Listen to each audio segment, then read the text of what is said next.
Do you ever find yourself yearning to look beyond the obvious and dreaming about what's possible in your next chapter? Welcome to the Next Chapter Experience. I'm your host, Jeanette Blissett, former corporate executive who turned the page to become a best-selling author, entrepreneur, designer, and lifestyle business consultant. Episodes feature me and a kaleidoscope of guests who share their journeys with wit, candor, and humor, breathing life into real talks about things that matter most. I believe we all have a fire burning within us, waiting to be unleashed and shared with the world. It may just be a matter of time. So let's get together, turn the page, and get this adventure started.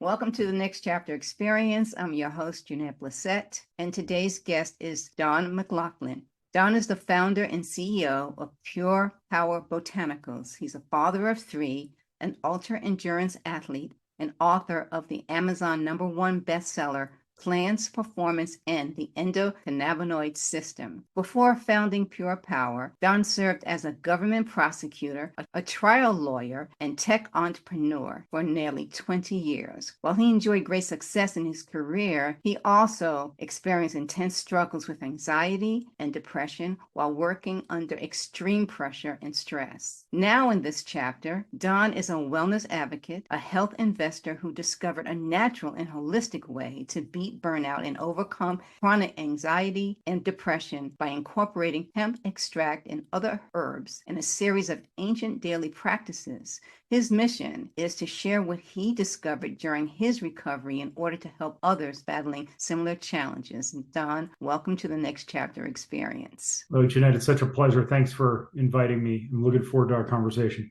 So am I. Well, a lot of people are, I wouldn't use the word struggling, but they're perplexed as to what they can do about their personal health situation.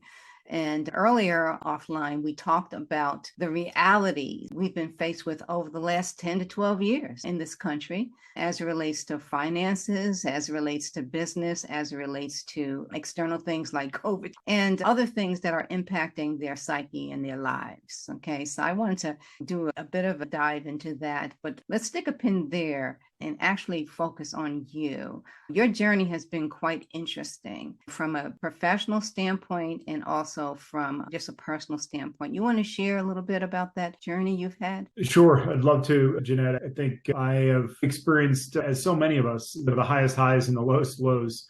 I think perhaps mine a little bit more pronounced in certain respects, just tied in with my journey.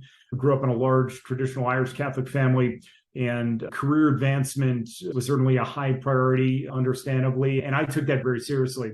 And it really fueled me through the course of my schooling, through university, and then in law school. And what I mean specifically is that I was really driven to do well and achieve. It was certainly both gratifying personally, but as I've since uncovered over the years, aspects of that drive had some negative consequences. And one of those negative consequences was driving to beyond the point of what really my brain and body were able to sustain. And it resulted in threats to my health, certainly threats to my most important relationships. And it took me hitting a low point, my lowest in life, in November of 2012 to come to terms with all of that and hit a major reset in my life. Because at that point, yes, I'd founded a company that was doing in certain respects, but in others not so well. And when I hit that low moment, I realized that so much of my life, the business that I'd founded, the family that I'd been creating, my marriage was at risk because I was at risk. And it was one of those moments where I was presented with a choice to ignore and brush off that low moment or use it as an opportunity. And I felt like I had to. I didn't even have a choice. And so through a combination of grit and bootstrapping myself, but more than that, grace, I did make some very significant changes that led me down a path to discover and realize more balance, reclaim my health, and live more in alignment with myself, quite honestly. So that's the broad overarching journey that I've been on the last 20 20, 25 years. And we can certainly talk about more details about that journey, but that's really what I discovered. And so since that low moment, it sounds so cliche to say our lowest moments are the ones that can be our greatest catalyst for positive change. Certainly the case for me. And I'm just so appreciative of this conversation because I've benefited so much from hearing the stories of others who faced their own trials and tribulations. And they've written books that I've read. In a way, I feel grateful for the opportunity to provide my own perspective on what made the difference for me in hopes that it helps someone somewhere with what they're faced with currently.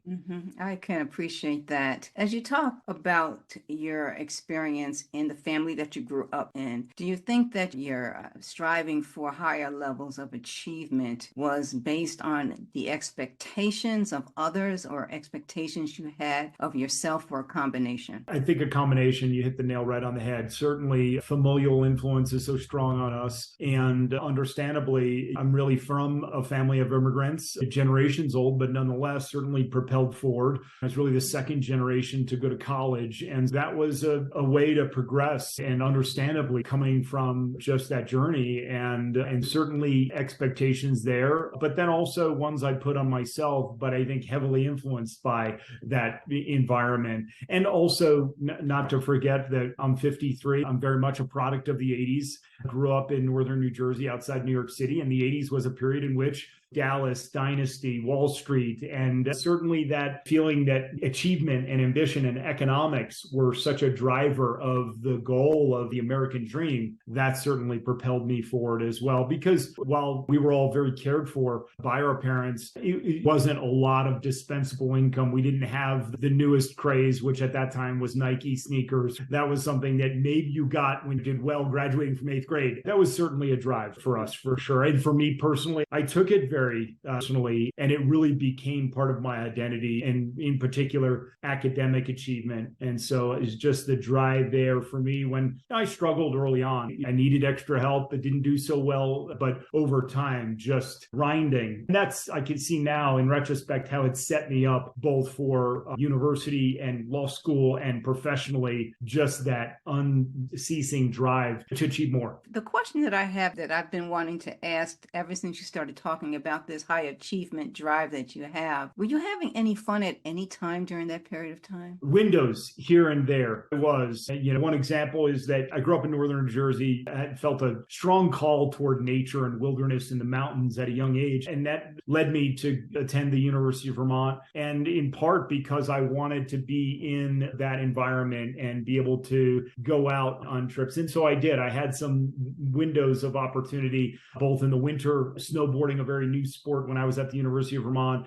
But by and large, it was almost 7 days a week at the studies in the library. And yeah, in retrospect, that's one thing I share with my own children, 2 of whom are in college now, to ensure to take those breaks, because I see in some of their habits my own. And that led to some unhealthy adaptations behaviorally, and in particular, misusing alcohol as an outlet for relaxation, because I think I was struggling to balance, and that proved to be an outlet that I can see now through my adult life. I developed some very unhealthy patterns around misuse of alcohol. Have you been able to find a balance in that at all? Because when I have guests who have experienced that, it seems to be all or nothing. Have you found a balance somewhere in there for yourself? Yes, and periods of all or nothing, unhealthy ones where it was all, and it wasn't like I was dysfunctional thing. It was just episodic, but drinking to excess. And then I've had periods of just total abstinence, and that's been a period of adjustment. And now my relationship is that it's very social, it's occasional, and that's borne by my own experience. As I improved my health,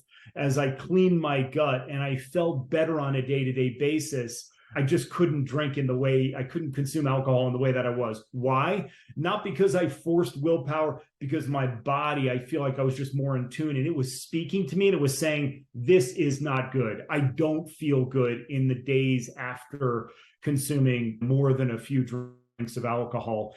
And I think it's part and parcel of this health journey that I've been on, where my diet was very much transformed by that same approach. Not so much willpower and sticking to counting macros, while those approaches can prove useful. For me, it was a more intuitive experience where over time, I just started to clean up my diet And then when I return to those things that maybe I once enjoyed, a perfect example, I went to the University of Vermont. Ben & Jerry's was just growing at the time. So a pint of Ben & Jerry's was on my weekend sheet. And over time, again, this happened 20 years later, as I hit that low point in 2012 and I really cleaned up my diet, I would feel very poor when I returned to those things that I knew were unhealthy for me, but my body just couldn't take it anymore. And alcohol was in that same category. I can appreciate that because I was talking with a guest recently and we were talking about nutrition and the things that matter most. The thought that occurred to me was that the thing that impacted my health and life to the greatest level was making a decision not to eat fast foods, completely cutting it out of my diet and being more focused on cooking my own food. And that has made the biggest difference in my health and in my life. You mentioned gut health. Having an understanding of the importance of that, also understanding that there's a lot of junk out there. Yes,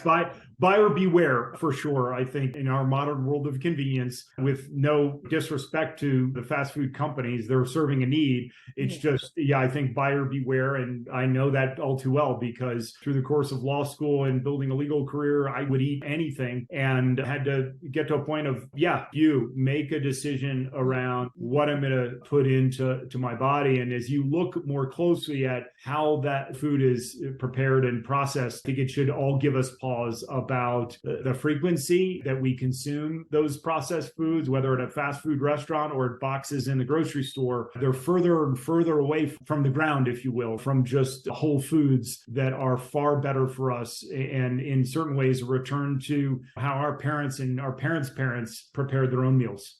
No doubt. So that was, like you, I think a major shift for me over the last 10 years is to understand that it was more important to eat food that served me well. And I actually started feeling better from an energy standpoint and then also from an emotional standpoint because I knew that I was doing the things that mattered and that would be in my best interest.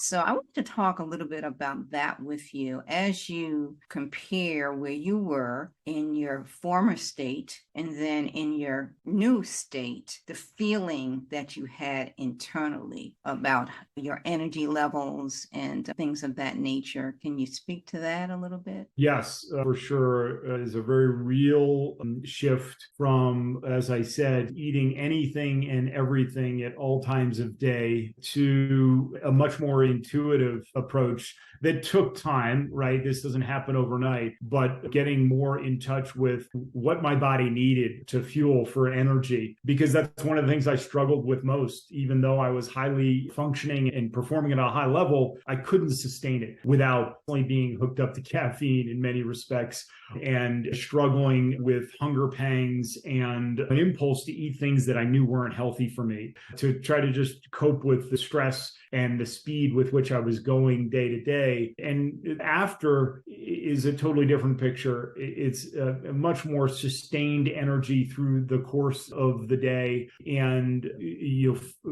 a far better capacity to manage the stress that arises during the course of the day. In many respects, I have as much stress as I've had historically, but my both lifestyle and nutrition is optimized for dealing with that in a much more healthy, balanced way. And I'll say also, we focused quite a bit on just the physical aspects of nutrition and lifestyle, but mentally, and you mentioned it in the intro, I had periods of severe anxiety, debilitating depression, saw a psychiatrist, is diagnosed clinically depressed, and put on antidepressant, which helped in my hardest moments. But over time, it is something short-term turned into something long-term that I really felt like I couldn't get off of too easily. And as I started to focus on reclaiming my health after that low moment in 2012, I started to feel better. And part of the reason I felt better is I think I focused on my nutrition. I was moving more regularly. I took what I knew personally and I'd been reading, like frequency of exercise is a key indicator of overall health, right? I think we all know that. I just took it very seriously. And then coupled with that, this is really where my journey into the world of herbs starts in certain respects, or at least I really jumped in. In early 2013, I read an article in the Denver Post about a plant called hemp. that had these reported therapeutic and medicinal properties, that it was related to the cannabis plant, which is genus, and that it was non-psychoactive and that it was legal. Jeanette, when I read that article, I almost fell off my chair because I started my legal career as an assistant DA prosecuting cannabis crimes, and nobody told me anything about hemp, something that was non-psychoactive and that it was legal and that it had been cultivated for millennia in numerous parts of the world, particularly Asia, but even in the US around the time of the founding fathers, hemp was a crop widely cultivated. And then even in World War II, the US government was advocating farmers to grow hemp to help with the war effort. So that article really opened my eyes, right? I almost fell off my chair. I thought, oh, and the article talked about anxiety and some of the things that I was struggling with. And so that led me on a journey to uncover more information about hemp and its properties. And so I started to experiment, right? This is early 2013. Legalization had happened in Colorado and Washington State. So it allowed me to start to experiment. And what I discovered in relatively short order, within a couple months, was that I started to sleep more soundly, which had been a real challenge for me. I felt more calm and collected and focused during the course of a day. I felt like I had a little bit more energy. And around this same time, Jeanette, I found running, or running found me, trail running in particular. I'd read an article about trail running and I was fascinated because, again, my connection with the desire to be out in nature and wilderness, and I'd like hiking, but this idea of running on trails really grabbed me. And at the same time, I read a book I'd mentioned earlier. I read a number of books that have been transformative for me. One of those was written by a fellow lawyer, recovering lawyer named Rich Roll, called Finding Ultra. Now Rich has a very popular podcast called the Rich Roll Podcast. And I read his book in early 2013, and it really opened my eyes to the plant-based diet that Rich really advocated in that book. And also his incorporation of certain adaptogens, different botanicals, and functional mushroom extracts. Cordyceps happened to be one of them. And now it's more commonly known about functional mushroom extracts, from reishi to chaga to lion's mane for cognitive support. And so I started to experiment with these things as my interest in trail running. Now I'm 42, 43 years old as I'm starting to get into this trail running world, and I really get into it. Like immediately in the second summer of really focusing on trail running, I went up to the 50-mile distance and just really progressed in ways that I was shocked, and my family and friends were shocked too, because I wasn't a natural born runner. Again, I'd gone from this driven day-to-day work life, and now I was taking time out to spend time in that activity that was really helping change things for me. And I noticed that the plants were helping me in ways that I just couldn't believe. I was running 50-mile races at high altitude in the mountains in Colorado, and I was recovering pretty darn well. So I knew that these plants and these combinations were helping me, and hemp was really that catalyst. It was the big one that I think started to help me feel better in ways that I was then looking for ways to sustain and grow that and have it be consistent. And then it just became part of my lifestyle, that I was naturally supplementing with these things. Now, at the time, this is 2015, 2016, there were no products on the market that combined these various herbs and adaptogenic mushrooms with hemp extract. And that is where the seed of what now is PurePower Botanicals was born during this period of self-experimentation. That's remarkable. It really is. And as I was thinking about what you were sharing, and I thought to myself, first of all, I've always been confused about hemp versus cannabis. Are they two separate plants, or are they one plant with different leaves?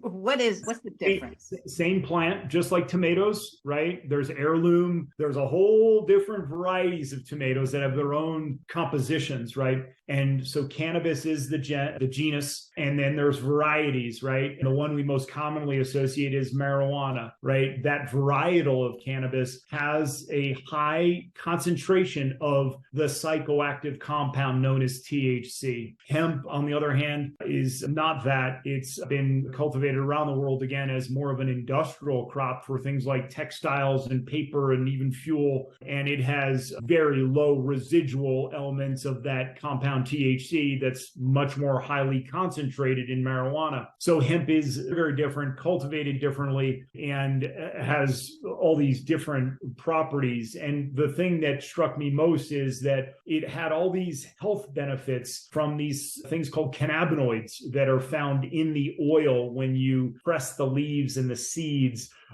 that science and medicine has now since discovered have these impacts on the body, and they work hand in glove with a system that was only discovered in the late 80s and early 90s called the endocannabinoid system. And what is that system? It's a system of receptors at the cellular level that are highly concentrated around major physiological functions in the brain, in central nervous system, in the gut. And what science and medicine has now clearly demonstrated is that these receptors are there to help the body maintain balance and support those major physiological functions. And what science and medicine has also discovered is that in the modern age, these receptors can grow fallow, and therefore the body's ability to right itself and achieve balance, or homeostasis as it's known, is compromised by things like high stress, chronic stress, poor nutrition, lack of sunshine, lack of movement. Basic things will erode these receptors. And that's where what's now known as cannabinoid therapy has come into play, right? Which is, how can you help the body restore those receptors? And the cannabinoids that are found within hemp oil do just that. That's not the only thing. I think, unfortunately, CBD, as it's known, is the commercial sort of reference. CBD is representative of these cannabinoids, and there's over 100 of them in the oil extracted from the hemp plant. They provide immense nutrition for the brain and the body in that way, because they support this endocannabinoid system that helps the body regain balance. And one very significant benefit is tied to stress, right? I think we all know that day in and day out, many of us are in various states of stress. And there's this chronic stress that many of us, that's very low grade, but it's persistent. And what is that? That's when the body is in this fight or flight response. And what science has shown very clearly is that these cannabinoids help the body to down-regulate that stress response, so that we're not in this constant fight or flight. And what happens in that constant fight or flight is this known in the scientific community as the HPA axis, the hypothalamus, the pituitary, and the adrenals. That's our fight or flight. The hypothalamus triggers the pituitary fires the adrenals, and you get this spike in cortisol. So the body you do that long enough, what do we get? Adrenal fatigue and all the related things that come from that. And science has shown now that cannabinoids down-regulate that HPA axis so that you're not constantly in this fight or flight. So that's one example of how these cannabinoids, science has shown how specifically they deliver these health benefits. Interesting. I've got two more questions. The first is, with the proliferation of CBD shops popping up everywhere, how can the average consumer make an informed decision about what they're buying? This is part one of our conversation, so tune in for part two, where Don McLaughlin will talk about plants, performance, and the endocannabinoid system.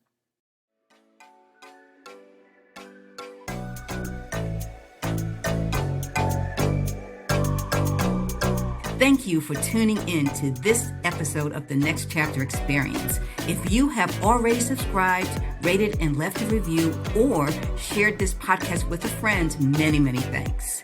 For questions, comments, or feedback, reach out to me at Jeanette Blissett at nextchapterexperience.com. We'll be back with more conversations, so until then, keep that fire burning.